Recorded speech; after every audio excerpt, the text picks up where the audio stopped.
আমাদের নিরাপত্তা দিতে হবে। এই যে আমাদের প্রার্থী ধানের শীষে ভোট দেওয়ার জন্য দেওয়া লাগে, আমরা এখানে তো আছি।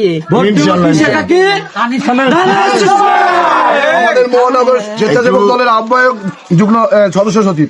আপনারা যারা আছেন আপনারা সবাই মিলে আমরা সবাই ভোট সেন্টারে সকাল সকাল যাবেন। এতটুকু আমরা মেসেজ দেই, এই যে আমাদের নিরাপত্তা দিতে হবে। আমি বলি একটু, এই যে আমাদের মাইগঞ্জ থানা স্বেচ্ছাসেবক দলের যে ছেলেপেলেরা আছে, এরা যে কোনো সমস্যায় অবশ্যই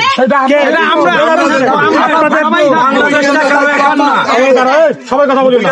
প্রতিটা মানুষের অধিকার আছে বাংলাদেশে বসবাস করে, সেটা হিন্দু বৌদ্ধ মুসলমান হোক, সকলের দেশ হলো বাংলাদেশ। আমরা বিএনপিটা বিশ্বাস করি।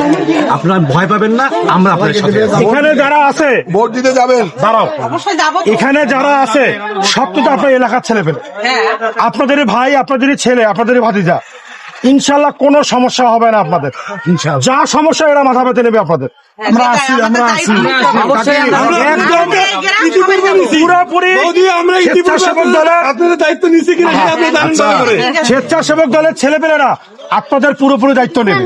এখানে যারা আছে আমাদের স্বেচ্ছাসেবক দলের ছেলে। আপনাকে কথা দিয়ে গেলাম মহানগর স্বেচ্ছাসেবক দলের আহ্বায়ক এবং সদস্য সচিব, এবং আমরা যারা আছি কথা দিয়ে গেলাম আপনাকে, ইনশাআল্লাহ থাকবো আমরা। 5 তারিখের পরে আপনারা বিএনপির কোন নেতা কর্মীর দ্বারা আপনারা কোনো ক্ষতিগ্রস্ত হয়েছেন, না না কোন আক্রান্ত হয়েছেন, কেউ আপনাদের হুমকি ধমকি দিছে?